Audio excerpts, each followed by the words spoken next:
जी ICAR National Dairy Research Institute के Joint Director Research को extensive experience in dairy chemistry, milk quality and safety. His expertise spans the development of rapid tools, molecular imprinting and analytical techniques for detection of contaminants and adulterants in milk.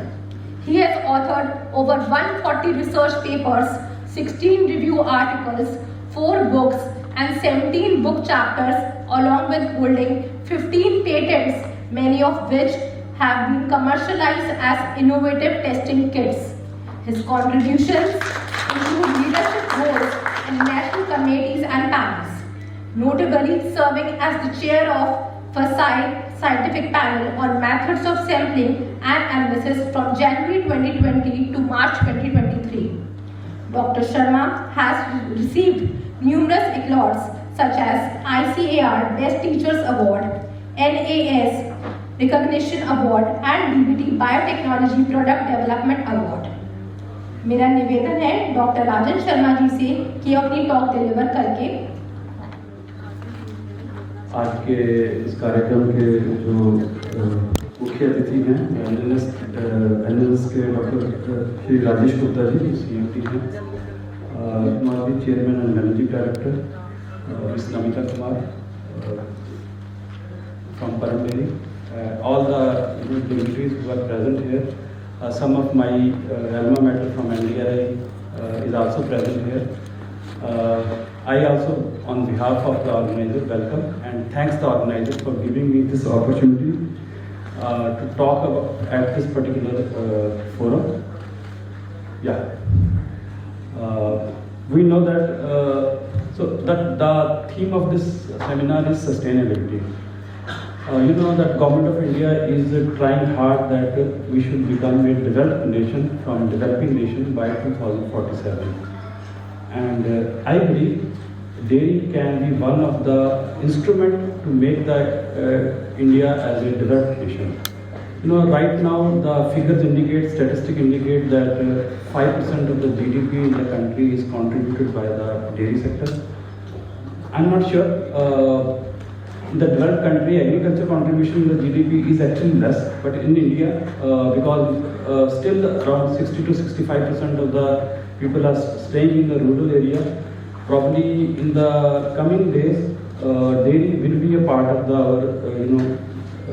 mainstream, and it may continue to contribute in the GDP of the nation in the coming year, maybe by 2047 also.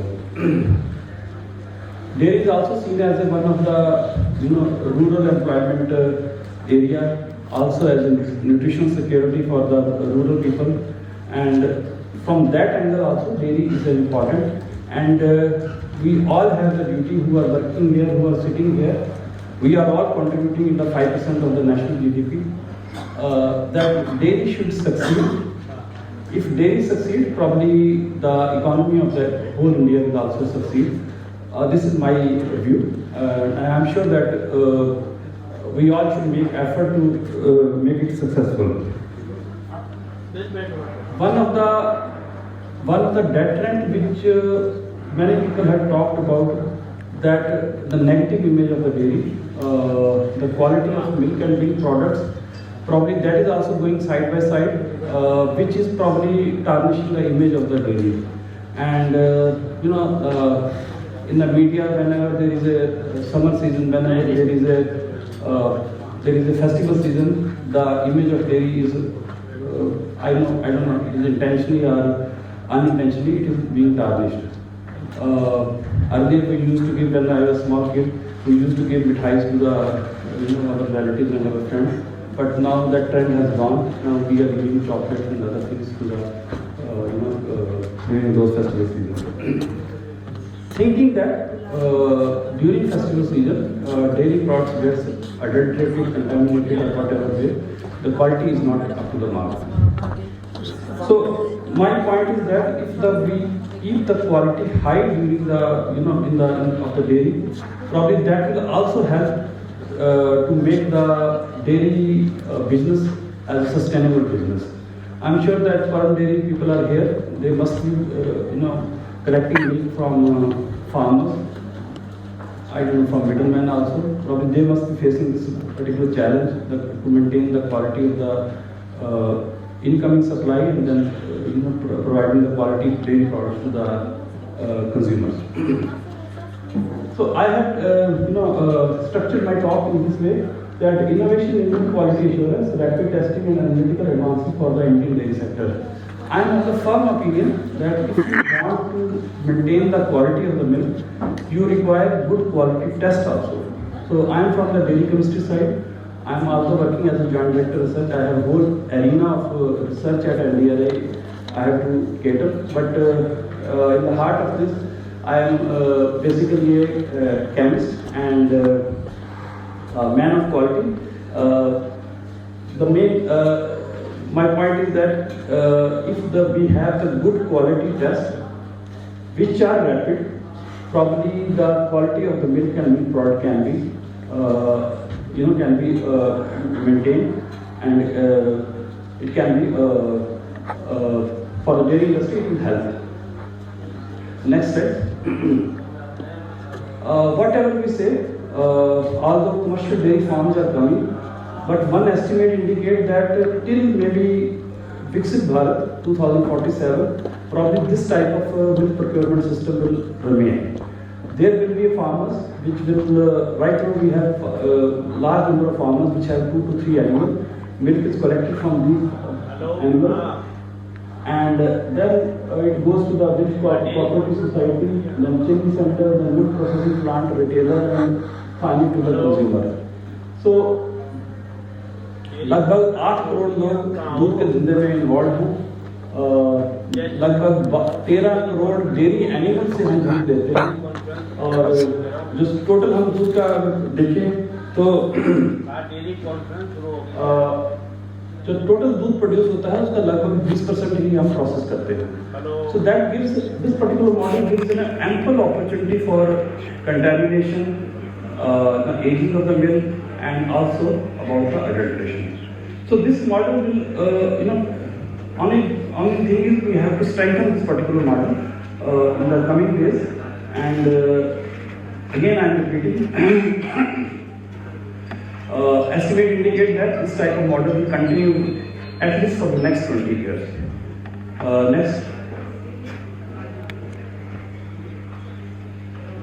This particular picture and information I have taken from a very good article published in a recent journal, in the International Journal of Dairy Technology, published by one of our students, milk procurement system in India. This indicates that although there is a automated milk collection system have been developed and it is being used by the dairies, but still, the main collection system is same as I indicated in the previous slide, and we have, apart from the private players, we have major cooperatives, around 22 cooperatives in the country, which are spread across the country. So they are collecting milk and in the same way as I indicated in the previous slide. Next. This is the foreign model, this is a developed country model. So they have a large dairy across a central processing unit, and milk is collected in a short duration, it is processed in a short duration, and then it reaches to the consumer. This model is quite robust in the sense that within a short period of time, milk is collected in a very systematic way, and then it is processed. So, although in India also commercial dairy farms are coming up, but still I think the model indicated earlier, we have to continue with that. Next.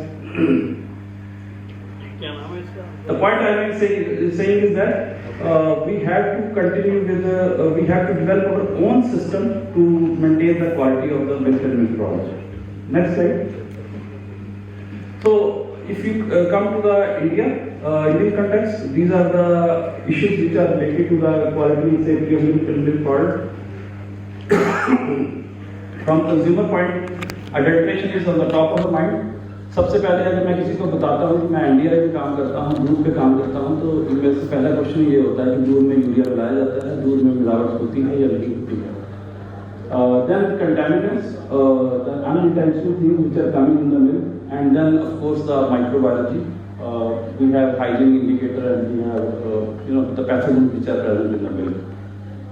So rest of my slide is structured around these 3 points, and what NDRA is doing, what other people are doing, and what industry is doing. So I will talk about that. Next slide.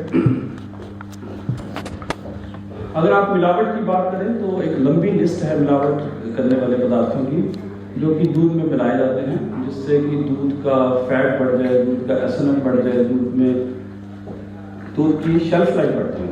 तो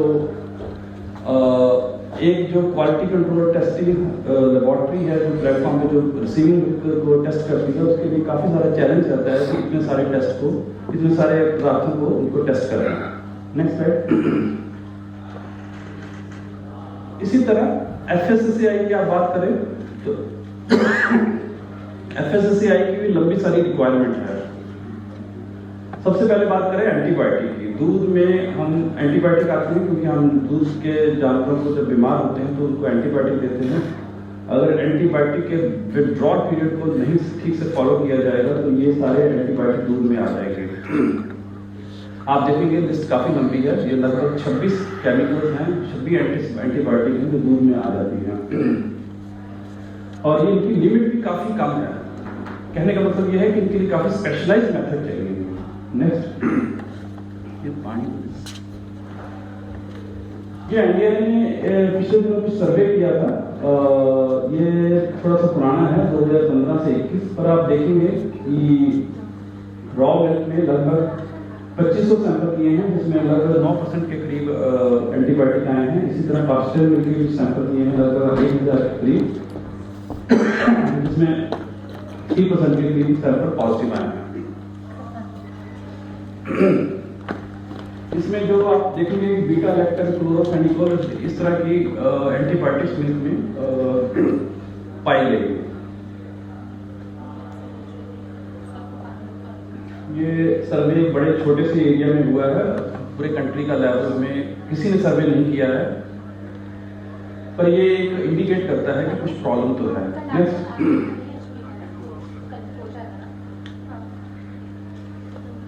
वो थी बात antibiotic की। अब है बात veterinary drugs की। जब गाय बीमार होती है तो हम कुछ तरह की ड्रग्स भी देते हैं जो नॉन स्टेरॉयडल है। ये 15 FSSAI ने प्रिस्क्राइब की हुई हैं, और इनकी भी लिमिट आप देखेंगे तो काफ़ी कम है। इसके लिए हमें स्पेशलाइज्ड इक्विपमेंट चाहिए। इसका भी कोई सर्वे नहीं है, NDRA ने भी नहीं किया है। नेक्स्ट, एक जो और साइलेंट किलर आ रहा है वो है अफ्लाटॉक्सिन नंबर। हमें ज़्यादा पता नहीं है कि हमारे दूध में अफ्लाटॉक्सिन नंबर कितना आ रहा है, पर कुछ इंडिकेशन है कि काफ़ी सैंपल पॉजिटिव हो सकते हैं। अफ्लाटॉक्सिन M1 आने का एक ही कारण है कि हम गाय को कंटामिनेटेड और जो फीड खराब हो गई होती है वो खिलाते हैं। BIS का एक स्टैंडर्ड है IS 2502-2009, जिसमें अफ्लाटॉक्सिन B1 बोला गया है कि फीड में 20 ppb से ज़्यादा नहीं होना चाहिए।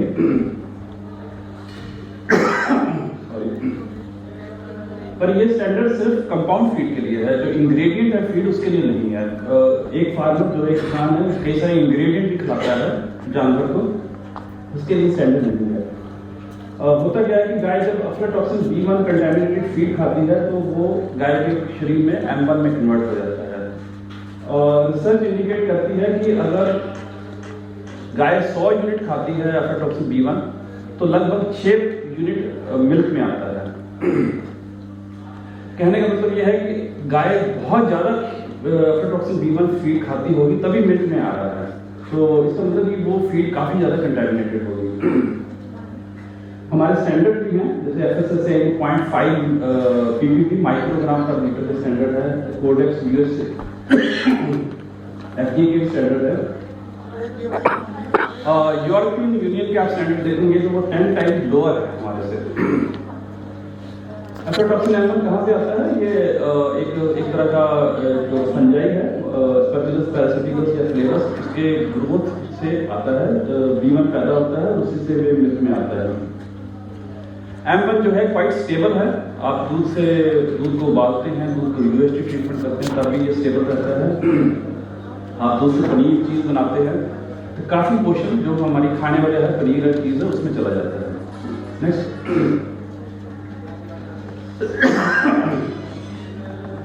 ये स्लाइड में मैंने नंबर नहीं लिखा, पर मैंने पता किया तो ये हमारे इंडिया में साइंटिस्ट ने कोलिग ने सर्वे किया है। लगभग 1000 सैंपल है 2017 से 19। इसमें आप देखेंगे कि रॉ मिल्क में जो है 0.5 ppb से ज़्यादा लगभग 7% सैंपल है, और ऐसी पार्शियल मिल्क में 0.5 ppb से लगभग 19% सैंपल है। ये भी एक छोटे से एरिया में सर्वे किया गया है।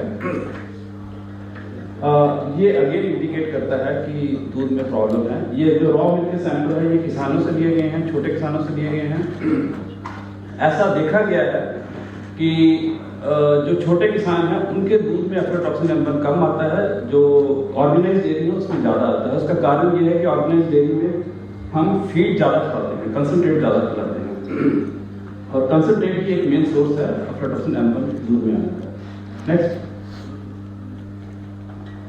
ये फीडलॉट सर्वे किया है, इसमें लगभग 200 सैंपल लिए थे, और आप देखेंगे तो काफ़ी सैंपल हमारे 20 ppb की लिमिट से नीचे है 72%, और कुछ सैंपल 20 ppb से ज़्यादा भी हैं। तो यही शायद कारण है कि दूध में अफ्लाटॉक्सिन M1 आ रहा है। नेक्स्ट, FSSAI ने पेस्टिसाइड की एक लंबी लिस्ट दी है जो कि दूध में हमें चेक करनी है। ये लगभग 55 पेस्टिसाइड है। FSSAI नहीं चुप नहीं होता, उन्होंने ये भी कहा है कि जो पेस्टिसाइड इस लिस्ट में नहीं है, जो पहले यूज होते थे, वो भी 0.01 ppm से नीचे होने चाहिए। तो कहने का मतलब ये है कि बड़ी लंबी एक लेबोरेटरी के लिए चैलेंज है कि इतने सारे पेस्टिसाइड को चेक करना। और आप देखोगे हर पेस्टिसाइड एक अपने आप में एक अलग मॉलिक्यूल है, एक अलग केमिकल है। ऐसा नहीं है कि ये सारे केमिकल एक जैसे हैं और एक बार में ही पता लगाए जा सकते हैं। तो पेस्टिसाइड को डिटेक्ट करना भी अपने आप में एक चैलेंज है। नेक्स्ट, इसी तरह हैवी मेटल के भी स्टैंडर्ड है FSSAI के। ये 4 मेटल हैं, लेड, आर्सेनिक, कैडमियम और मरकरी। इनके मैंने स्टैंडर्ड आगे लिमिट लिखी हुई है, कोडेक्स की लिमिट साथ में कंपैरिजन के लिए लिखी हुई है। तो ये इनको भी डिटेक्ट करना एक चैलेंज है। नेक्स्ट, FSSAI ने कुछ साल पहले, उससे पहले माइक्रोबायोलॉजी के स्टैंडर्ड नहीं थे, कुछ साल पहले माइक्रोबायोलॉजी के स्टैंडर्ड भी बनाए हैं।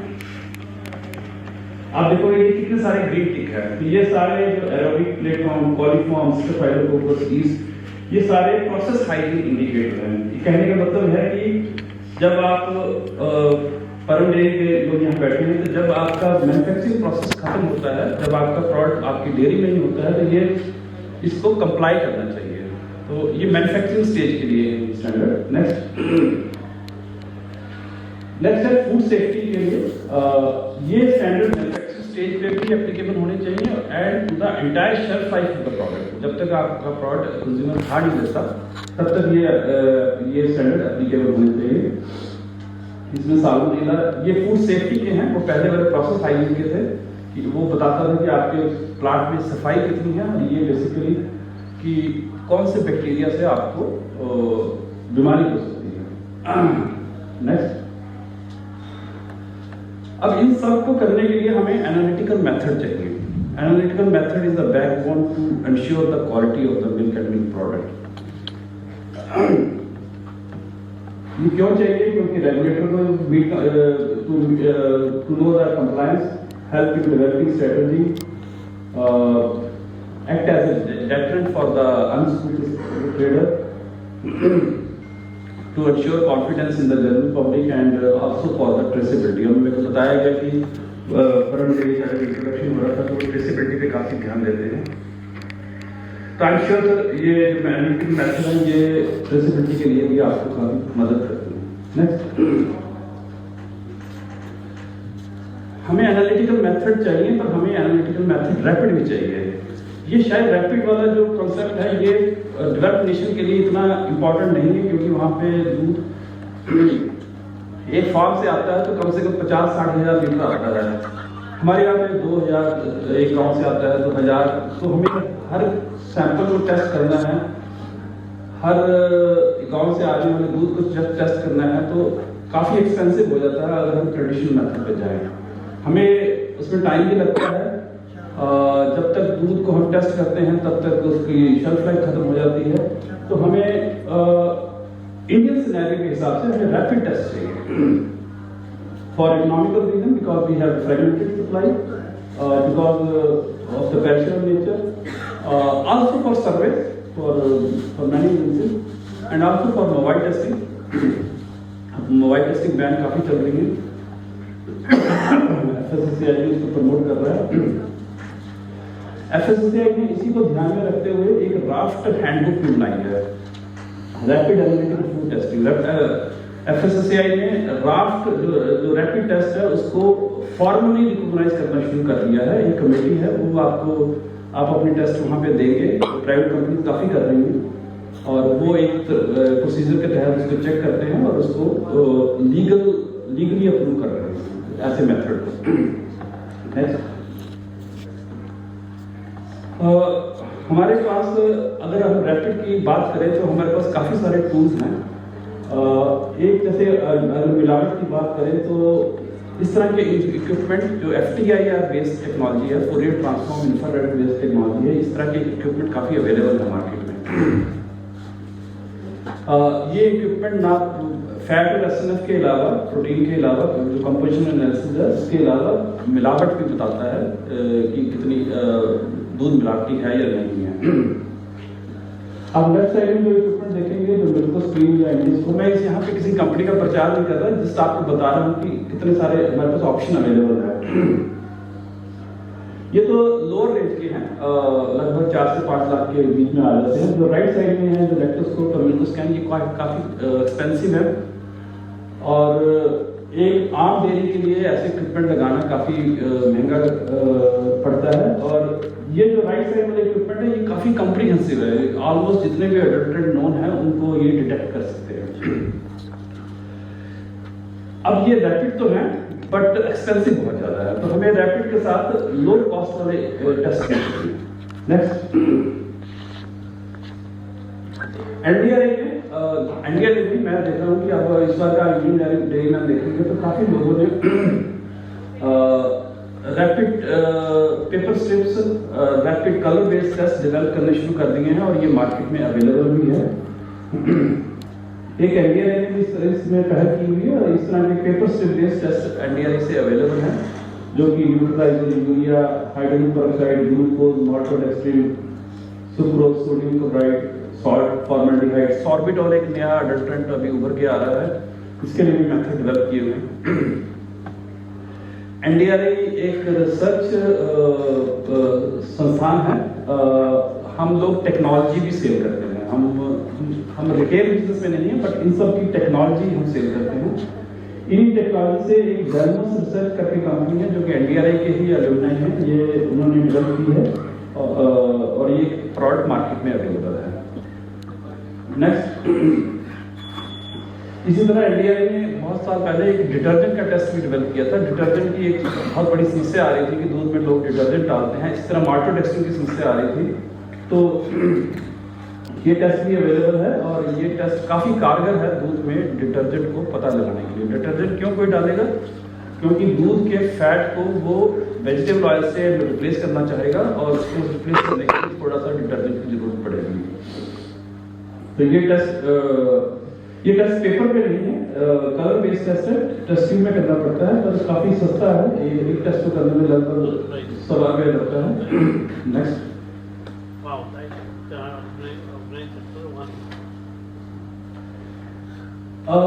पेस्टिसाइड के लिए अभी भी हमारे पास कोई बहुत अच्छे रैपिड टेस्ट नहीं है। पेस्टिसाइड करना है तो हमें ये करोड़ों के इक्विपमेंट GCMS और LCMS हमें खरीदने पड़ेंगे। ये टाइम कंज्यूमिंग है, एक्सपेंसिव है, और इनको करने के लिए भी काफ़ी आपको नॉलेज चाहिए, काफ़ी स्किल चाहिए। तो आज की डेट में पेस्टिसाइड, क्योंकि पेस्टिसाइड एक बहुत very diverse group of compound है, हर केमिकल एक दूसरे से अलग अलग है, तो आप एक टेस्ट सारे पेस्टिसाइड के लिए नहीं लग सकता। तो इसके लिए आपको, अगर आपको इंडिविजुअली पेस्टिसाइड पता करने हैं तो आपको LCMS और GCMS की हेल्प लेनी पड़ेगी। हमारे माइक्रोबायोलॉजी डिपार्टमेंट में एक साइंटिस्ट ने एक टेस्ट डेवलप किया है। इस टेस्ट का सिद्धांत क्या है कि पेस्टिसाइड जो सारे ग्रुप हैं ये एक एंजाइम को इनहिबिट करते हैं। अगर वो एंजाइम इनहिबिट हो जाता है तो इसका मतलब कि जो पेस्टिसाइड दूध में प्रेजेंट है। एक कलर कंपाउंड डाला दूध में और आपने देखा कि वो इनहिबिट हो गया है तो ये बताएगा। तो ये लगभग 1 घंटा करने के लिए लगता है। ये किसी पेस्टिसाइड को नहीं बताएगा, ये ग्रुप ऑफ पेस्टिसाइड को बताएगा कि वो पेस्टिसाइड एब्सेंट है या प्रेजेंट है। ये टेस्ट FSSAI की रिक्वायरमेंट को पूरा नहीं करता और आपको ये बता देगा कि आपके सैंपल में अगर नेगेटिव है तो आप संतुष्ट हो सकते हैं कि मेरा दूध पेस्टिसाइड फ्री है। नेक्स्ट, इसी तरह एंटीबायोटिक के लिए, एंटीबायोटिक को अगर आपने सारे एंटीबायोटिक को एस्टिमेट करना है, सारे वेटरनरी ड्रग्स को एस्टिमेट करना है तो आपके पास एक ही चॉइस है LCMS, LCMS। LCMS एक जैसे मैंने पहले बताया कि एक एक्सपेंसिव इक्विपमेंट है। इसको करने के लिए काफी आपको स्किल चाहिए। टोटल 7 मेथड चाहिए जो कि FSSAI की रिक्वायरमेंट को पूरा करेंगे। तो ये भी अपने आप में एक चैलेंज है एंटीबायोटिक को डिटेक्ट करना मिल्क में। नेक्स्ट, एंटीबायोटिक को डिटेक्ट करने के लिए NDRI ने एक इनिशियल बेस्ड प्रिंसिपल पे एक टेस्ट डेवलप किया है जो कि लगभग 1 घंटे का है। इसमें प्रिंसिपल क्या है इस टेस्ट का, स्कोर जो है एक पर्टिकुलर क्वालिटी के स्कोर है जो कि in presence of antibiotic inhibit हो जाते हैं एंड इफ दो scores are inhibited that we sense to some other way and we know that the antibiotic is present और not. Again this is screening method. आपको जब individually पता करना होगा तो आपको LCMS पे ही जाना पड़ेगा। नेक्स्ट, वेटरनरी ड्रग के लिए कोई काम नहीं कर रहा है, ना तो वेटरनरी ड्रग का कोई सर्वे है, ना कोई वेटरनरी ड्रग के कोई अच्छे मेथड हैं हमारे पास।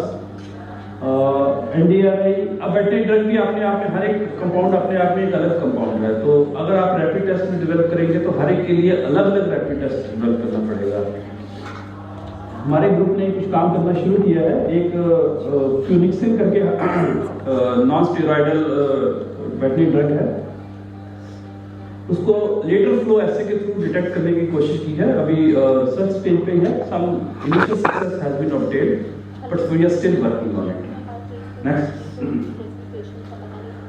अफ्लाटॉक्सिन M1 के लिए अगर आपको क्वांटिफाई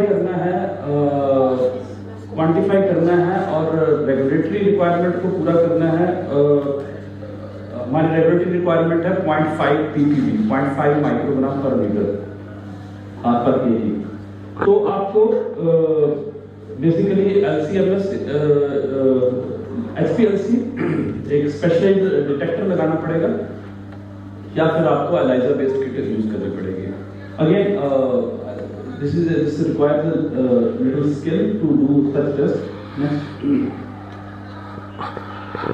मार्केट में अगर रैपिड टेस्ट की बात करें कंटेमिनेंट के लिए तो हमारे पास एंटीबायोटिक और अफ्लाटॉक्सिन M1 के लिए टेस्ट अवेलेबल है। एक कंपनी चाम है, ऐसे कई और कंपनियां भी हैं जो कि इस टेस्ट को प्रमोट कर रही हैं। इस टेस्ट के लिए एक रीडर की जरूरत पड़ती है और आप ये टेस्ट इस तरह कर सकते हैं। Again I have been told that these test are quite expensive, लगभग 600 से 800 रुपये पर टेस्ट पड़ता है। हर सैंपल को करना शायद इतना इजी नहीं बैठेगा। Next,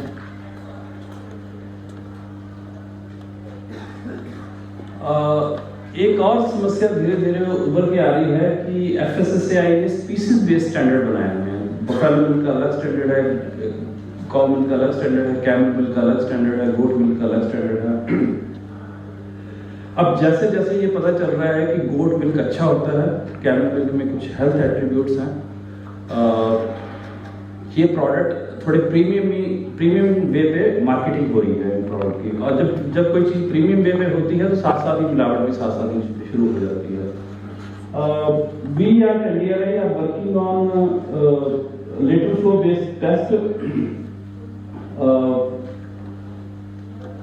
Sorry, this slide is for antibiotics. So we are also working on NDRI in the antibiotic like oxytetracycline, cefalexin.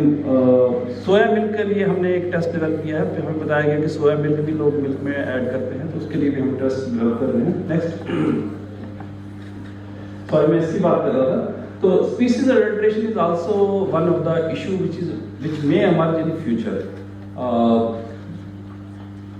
जैसे बकरी का दूध है या camel milk है, they are being sold at premium rate. So similarly, probably in some segment of the society, cow milk is being preferred.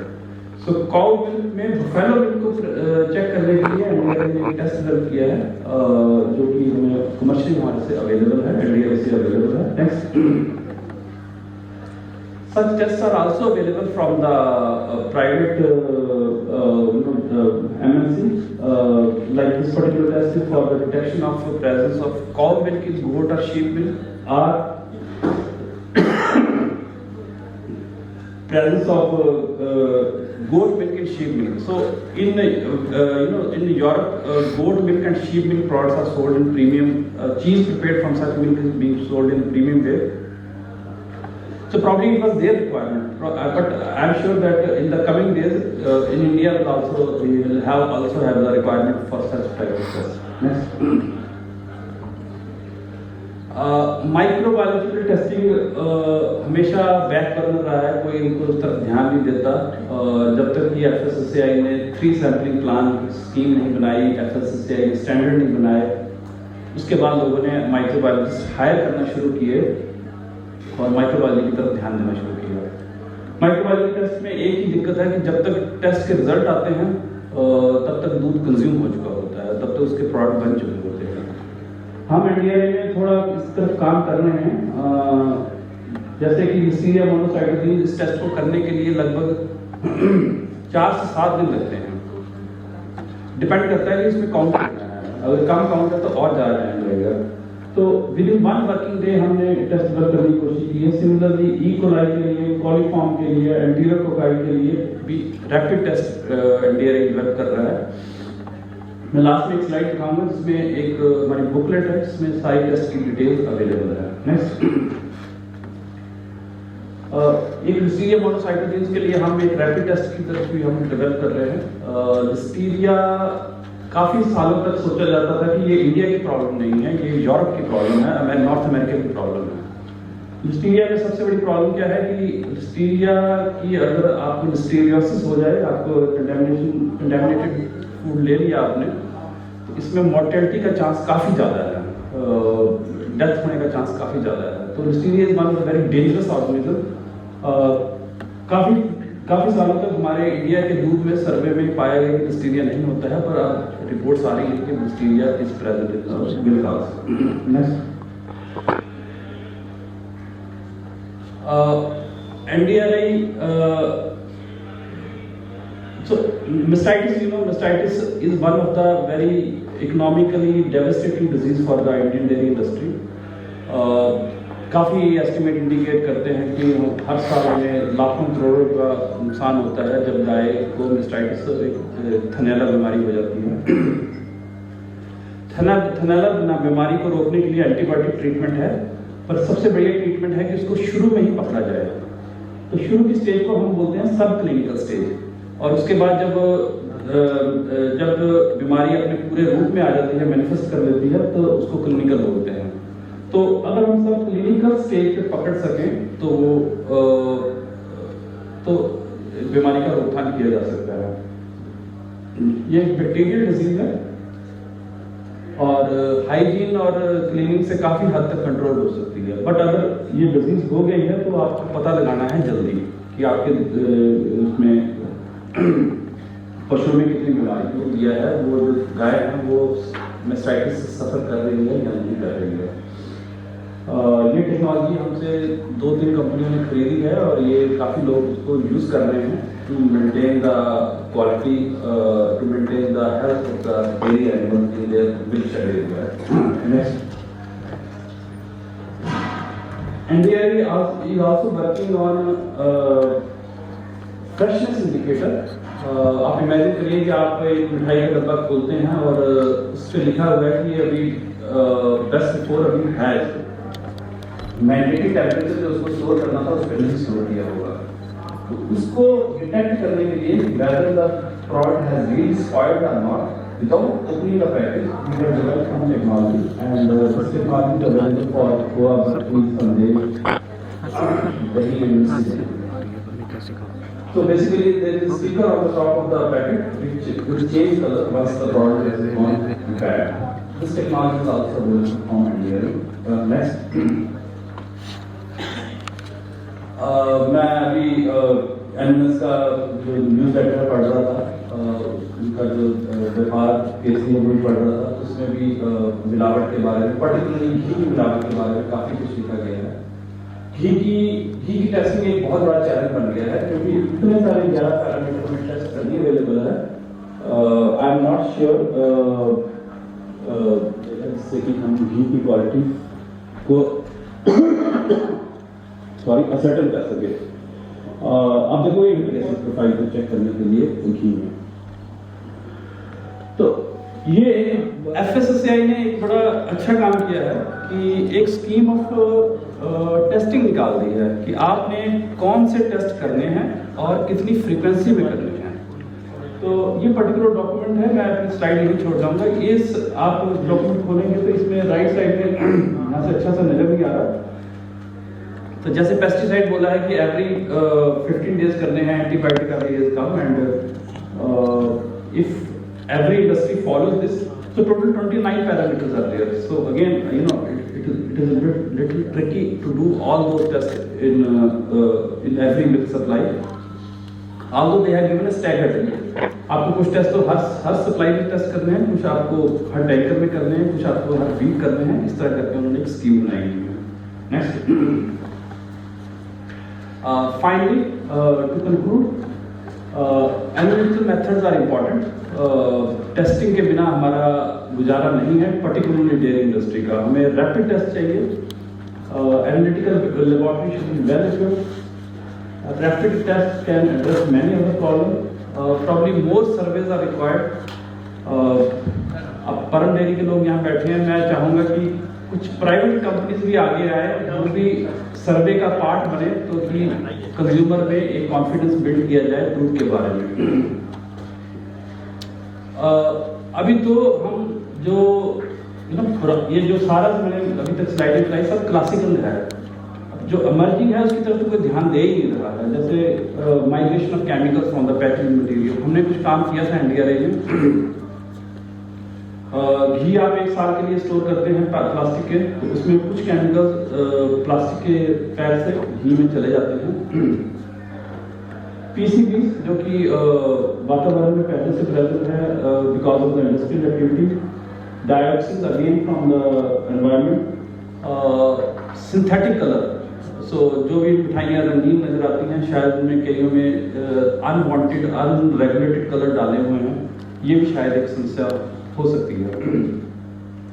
इसकी तरफ कोई प्रॉपर सर्वे नहीं किया गया है और ना ही कोई काम कर रहा है, क्योंकि ये इंसेंटिवाइज नहीं है। आपने आपने प्रॉब्लम को आइडेंटिफाई करना है जिसका कोई इकोनॉमिकल बेनिफिट नहीं है, तो probably that's why people are not churning. In my opinion, paneer, ghee and khoa quality is still big challenge, particularly of ghee.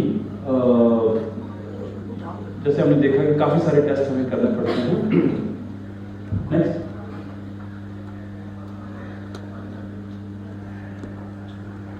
with that, I again thank the organizer for inviting me for this particular talk. This also gives me an opportunity. आपने देखा मैं अपनी इस संस्थान का प्रचार कर रहा था, संस्थान की टेक्नोलॉजी के बारे में भी बता रहा था। तो NDRI, we have made a book. This particular scan code, if you scan, you will get a whole booklet where all technologies available from NDRI are available. I'm sure that I have sensitized enough you that probably milk quality in the country is an issue, but it's not that much big issue. But we have to remain vigilant and again to correlate with the sustainability, which is the theme of this particular seminar, we need to maintain the quality so that people have the confidence in drinking the milk. With that, once again, thanks.